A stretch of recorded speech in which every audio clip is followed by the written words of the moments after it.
أما بعد فأعوذ بالله من الشيطان الرجيم بسم الله الرحمن الرحيم يرفع الله الذين آمنوا منكم والذين أوتوا العلم درجات وقال النبي صلى الله عليه وسلم طلب العلم فريضة على كل مسلم أو كما قال النبي عليه الصلاة والسلام यहाँ हम सब मुसाफिर हैं वही आखिर ठिकाना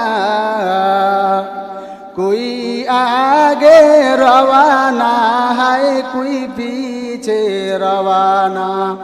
अल्हम्दुलिल्लाह জামিয়া ইসলামিয়া ইব্রাহিমিয়া উজানি মাদ্রাসা কর্তৃক আয়োজিত মুহতিয়ে মাহফিলের উপস্থিত মোহতারাম মুআজ্জাজ মুকাররম জাতির মাথার মুকুট ওরসাতুল আম্বিয়া হযরত উলামায়ে কেরাম, সর্বোপরি শুকর ও সুজুদ যে মহান দয়াময় রব্বুল আলামিন এই ফিতনার জামানায় কুরআন সুন্নাহর ভিত্তিতে দ্বীনের পরিবেশে আমাকে এবং আপনাদেরকে আশার বসার তৌফিক দান করেছেন।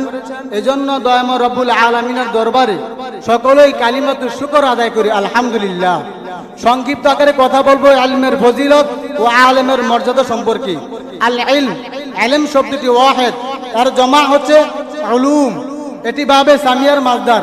আল ইলমু মা'নাল ইলমি লুগাতান, ইলম শব্দের শাব্দিক অর্থ হচ্ছে আল ইয়াকিন ওয়াল ইদরাক ওয়াল ফাহমু, অনুধাবন করা, জানা বা বিশ্বাস স্থাপন করা। আল ইলমু মা'নাল ইলমি ইসতিলাহান, ইলম শব্দের পারিভাষিক অর্থ হচ্ছে আল ইলমু হুয়া হুসুলু সূরাতু শাইই ফিল আকলি, আকলের মধ্যে কোন জিনিসের আকৃতি অর্জিত হওয়াকে ইলম বলা হয়। এই ইলম আবার দুই প্রকার, একটা হচ্ছে ইলমুদ দুনিয়া, যেটা দুনিয়াবি ইলম। এই দুনিয়াবি ইলমটা কি, যেমন বাংলা, অঙ্ক, ইংরেজি, রসায়ন, পদার্থ ইত্যাদি, এগুলোর জ্ঞান অর্জন করা বর্তমান সমাজে জায়েজ। দুই নাম্বার ইলমুদ্দিন, যেটা দ্বীনি ইলম। এই দ্বীনি ইলমটা কি, যেমন কুরআন ও হাদিস, এগুলোর জ্ঞান অর্জন করা সমস্ত মুসলমানদের উপর ফরজ। সুনানে ইবনে মাজাহ শরীফের 224 নম্বর হাদিস, আন আনাস ইবনে মালিক রাদিয়াল্লাহু তাআলা আনহু قال, হযরত আনাস ইবনে মালিক রাদিয়াল্লাহু তাআলা আনহুর বর্ণনা, তিনি বলেন ক্বালা রাসূলুল্লাহ সাল্লাল্লাহু আলাইহি ওয়াসাল্লাম, রাসূল সাল্লাল্লাহু আলাইহি ওয়াসাল্লাম ইরশাদ করেন তালাবুল ইলমি ফারিদাতুন আলা কুল্লি মুসলিম, দ্বীনি ইলম তালাশ করা, উন্মেষ করা সমস্ত মুসলমানের উপর ফরজ। আল মুরাদু বিল ইলম, এখানে ইলম দ্বারা উদ্দেশ্য হচ্ছে ইলমে দ্বীন ও ইলমে শরিয়াহ উদ্দেশ্য, দুনিয়াবি ইলম উদ্দেশ্য নয়।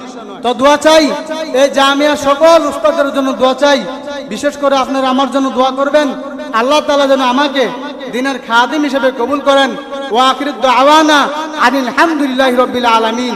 আসসালামু আলাইকুম ওয়া রাহমাতুল্লাহি ওয়া বারাকাতুহু।